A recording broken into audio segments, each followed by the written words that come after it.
ദീപാവലി എന്ന ഉത്സവത്തിന്റെ ആവിർഭാവവുമായി ബന്ധപ്പെട്ട ഐതിഹ്യങ്ങളിൽ പ്രാദേശികമായി പല വ്യത്യാസങ്ങളുണ്ടെന്ന് വ്യക്തമായല്ലോ. ഈ ഐതിഹ്യപരമായ വ്യത്യാസങ്ങൾ ഉള്ളതാവട്ടെ ഹിന്ദുമതവുമായി ബന്ധപ്പെട്ട ദീപാവലി ആഘോഷത്തിന്റെ ഭാഗമാണ് താനും.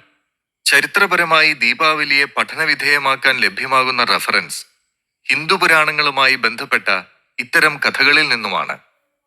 ഇത്തരം കഥകളെ വെച്ച് ദീപാവലി ചരിത്രം നിർണയിക്കാൻ സാധിക്കുമോ? അതെങ്ങനെ സാധ്യമാകും? ചിന്തിച്ചു നോക്കൂ.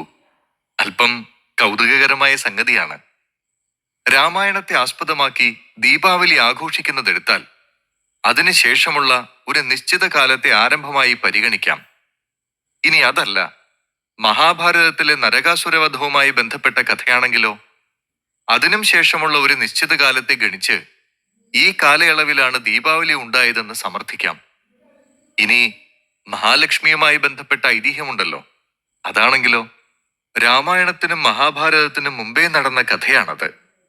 അപ്പോൾ സ്വാഭാവികമായും രാമകൃഷ്ണന്മാരുമായി ബന്ധപ്പെട്ട കഥകൾക്ക് മുമ്പേ തന്നെ ലക്ഷ്മി ദേവിയുമായുള്ള ഐതിഹ്യവുമായി ബന്ധപ്പെട്ട് ദീപാവലി ആഘോഷിച്ചു തുടങ്ങിയിരിക്കുമെന്ന് അനുമാനിക്കാം. ബംഗാൾ പ്രവിശ്യകളിൽ ദീപാവലിക്കും ശക്തിപൂജയ്ക്കും പ്രാധാന്യം നൽകുന്നു. ശക്തി, ശാക്തേയം എന്ന വാക്കുകൾ മാതൃദേവതാ സങ്കല്പവുമായി ബന്ധപ്പെട്ട് ഉടലെടുത്തത് തന്നെയാണ്. മാതൃദേവത ആരാധനയെ തന്നെ മൂന്നായി തിരിക്കാം. വിദ്യകളുടെ ദേവതയായ സരസ്വതിയായി ദേവിയെ ആരാധിക്കുക പതിവാണ്. അറിവിന്റെ ദേവതയാണ് സരസ്വതി. നവരാത്രി പോലെ മാതൃദേവതാരാധനാ സമ്പ്രദായത്തിൽ കേരളവും മറ്റും പ്രാധാന്യം നൽകുന്നത് സരസ്വതി പൂജയ്ക്കാണ്. അതുപോലെ ദീപാവലിയുമായി ബന്ധപ്പെട്ട് ഇന്ത്യയുടെ വടക്കു പടിഞ്ഞാറൻ സംസ്ഥാനങ്ങൾ ലക്ഷ്മി പൂജയ്ക്ക് പ്രാധാന്യം കൊടുക്കുന്നു. ഗുജറാത്ത് സംസ്ഥാനത്തിലെ മാർവാടി സമുദായവും മറ്റും അതിവിപുലമായി ആഘോഷിക്കുന്ന ലക്ഷ്മി പൂജയുടെ ദിനങ്ങൾ കൂടിയാണ് ദീപാവലി. എന്നാൽ ബംഗാളിനെ സംബന്ധിച്ച് നവരാത്രി മാത്രമല്ല, ദീപാവലിയും ശക്തി പൂജയ്ക്കാണ് പ്രാധാന്യം നൽകുന്നത്. പാർവതി ദേവിയുടെ കാളി, ദുർഗാ ഭാവങ്ങളെയാണ് ശക്തി രൂപത്തിൽ ആരാധിച്ചു വരുന്നത്. രാമായണവും മഹാഭാരതവുമായി ബന്ധപ്പെട്ട ദീപാവലി ഐതിഹ്യങ്ങൾ പറയുന്നത് എന്താണ്? ദുഷ്ടനിഗ്രഹാനന്തരം ഭൂമിയിലെ കഷ്ടതകളുടെ അന്ധകാരം നീക്കി സമാധാനത്തിന്റെയും സമൃദ്ധിയുടെയും പ്രകാശം സ്ഥാപിച്ചു എന്നാണല്ലോ. അതേ ഐതിഹ്യ സ്വഭാവം തന്നെയാണ് ബംഗാളികളുടെ ദീപാവലിയിലും പ്രതിഫലിക്കുന്നത്. ദുഷ്ടനിഗ്രഹത്തിനും ശിഷ്ടരക്ഷയ്ക്കുമായാണല്ലോ ശ്രീപാർവതി ദുർഗയും കാളിയും എല്ലാമായി മാറുന്നതും. ഈ വിധത്തിൽ ബംഗാൾ മേഖലയിൽ ദീപാവലി ആഘോഷം ശക്തിയാരാധനയുടെ ഭാഗമായി മാറുന്നു. ചില ദിക്കുകളിൽ ഭാരതകഥയിലെ പാണ്ഡവരുടെ ഹസ്തിനപുരത്തേക്കുള്ള മടങ്ങിവരവിന്റെ സ്മരണ പുതുക്കുന്ന ആഘോഷമാണ് ദീപാവലി. കുന്തിദേവിയോടുകൂടി ദ്രൗപദി സമേതരായി പഞ്ചപാണ്ഡവർ മടങ്ങിവരുന്ന സുദിനം നഗരവാസികൾ ദീപാലങ്കാരങ്ങളോടെ ആഘോഷിച്ചതായാണ് ആ കഥ. പാണ്ഡവരുമായി ബന്ധപ്പെട്ട ഈ ദീപാവലി ഐതിഹ്യത്തിന് അത്ര കണ്ട് പ്രചാരമില്ല. എങ്കിലും ഇതും ദീപാവലി ആഘോഷത്തിന് പിന്നിലെ കഥകളിൽ ഒന്ന് തന്നെയാണ്. ദക്ഷിണേന്ത്യയിലെ നരകാസുരവധവുമായി ബന്ധപ്പെട്ട ദീപാവലി ഐതിഹ്യങ്ങളിൽ തന്നെ പല ഭേദങ്ങളും കാണാം. ശരിക്കും ആരായിരുന്നു പുരാണത്തിലെ ഘോരമായ ഈ പേരുകൊണ്ട നരകാസുരൻ? സാക്ഷാൽ ഭൂമിദേവിയുടെ പുത്രനാണ് നരകാസുരൻ എന്ന് പുരാണം പറയുന്നു. ഭൂമിദേവിക്ക് അസുരനായ ഒരു മകനോ? അതെ, ഭൂമിദേവിക്കും ഹിരണ്യൻ എന്ന അസുര സാമ്രാട്ടിനും പിറന്ന മകനായിരുന്നു നരകൻ എന്ന അസുരൻ. വൈകുണ്ഠ ദ്വാരപാലരായ ജയവിജയന്മാരിലെ ജയനാണ് ശാപഗ്രസ്തനായി ഹിരണ്യാക്ഷൻ എന്ന അസുരനായി ജനിക്കുന്നത്. ആ ഹിരണ്യാക്ഷന്റെയും ഭൂമിദേവിയുടെയും മകനാണ് നരകാസുരൻ. ഇത് നരകാസുരനെ കുറിച്ച് മഹാഭാരതത്തിലെ കഥ. ആദികാവ്യമായ വാൽമീകി രാമായണത്തിലും നരകാസുരനെ കുറിച്ച് പരാമർശിക്കുന്നുണ്ട്. അതിൽ ദേവകളുടെയും ദൈത്യരുടെയും പിതാവായ കശ്യപ പ്രജാപതിക്ക് കാളികയിൽ ഉണ്ടായ പുത്രനാണ് നരകൻ എന്ന് വാൽമീകി പറയുന്നു. എങ്കിലും ഏറ്റവും പ്രചാരമുള്ളത് നരകാസുരനുമായി ബന്ധപ്പെട്ട മഹാഭാഗവത കഥയ്ക്കാണ്. ഭൂമിദേവിയുടെ പ്രിയപുത്രനായിരുന്നു നരകൻ.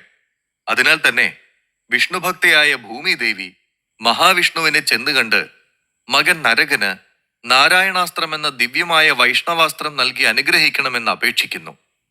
ആ അഭ്യർത്ഥന മാനിച്ച് ഭഗവാൻ വിഷ്ണു നരകന് നാരായണാസ്ത്രം നൽകി അനുഗ്രഹിക്കുന്നു. നാരായണാസ്ത്രം കൈവശമുള്ളപ്പോൾ സാക്ഷാൽ ലക്ഷ്മി സമേതനായ നാരായണനല്ലാതെ മറ്റാർക്കും നരകാസുരനെ വധിക്കാൻ സാധിക്കുകയില്ല എന്നതായിരുന്നു ആ അനുഗ്രഹം. എന്നാൽ ഇവിടെയും കഥ മറ്റൊന്നായിരുന്നില്ല. എല്ലാ പുരാണ കഥകളിലെയും പോലെ വരബലത്താൽ ഉള്ളിലെ അഹന്തയും അത്യാഗ്രഹവും ഉണരുന്ന തമോഗുണ കഥാപാത്രങ്ങളുടെ കൂട്ടത്തിലേക്ക് നരകാസുരനും എത്തുന്നു. പ്രാഗ്ജ്യോതിഷമെന്ന ഒരു തനി അസുര നഗരം സ്ഥാപിച്ച് ഭരണം നടത്തിയിരുന്നു നരകാസുരൻ. അസുരവംശികൾക്കല്ലാതെ മറ്റാർക്കും പ്രവേശനം സാധ്യമല്ലാത്ത നഗരമായിരുന്നു പ്രാഗ്ജ്യോതിഷം. ഏതൊരു അസുര രാജാവിനെയും പോലെ വേണ്ട വരങ്ങൾ നേടിയാൽ അടുത്ത നടപടി ദേവന്മാരുടെ സ്വർഗം ആക്രമിക്കുക എന്നതാണല്ലോ. സ്വർഗലോകത്തെ നരകാസുരൻ നിഷ്പ്രയാസം ജയിച്ചു. ദേവന്മാരെ തോൽപ്പിക്കുക മാത്രമല്ല, അപമാനിക്കുക എന്ന ലക്ഷ്യവും നരകാസുരനുണ്ടായിരുന്നു. അതുകൊണ്ട് തന്നെ ദേവമാതാവായ അതിഥിയുടെ സവിശേഷമായ കുണ്ടലങ്ങളും നരകൻ കയ്യൂക്കിനാൽ കവർന്നെടുത്തു. വരം നേടിയ നരകാസുരനാൽ ദേവകൾ മാത്രമല്ല, ഗന്ധർവന്മാർ, യക്ഷർ, വിദ്യാധരന്മാർ, നാഗർ, മനുഷ്യർ എന്നിങ്ങനെ സർവരും വലഞ്ഞു. അധികാര നഷ്ടവും അപമാനവും നേരിട്ട ദേവാദികൾക്ക് ആശ്രയിക്കാനുണ്ടായിരുന്നത് മഹാവിഷ്ണുവല്ലാതെ മറ്റാര്?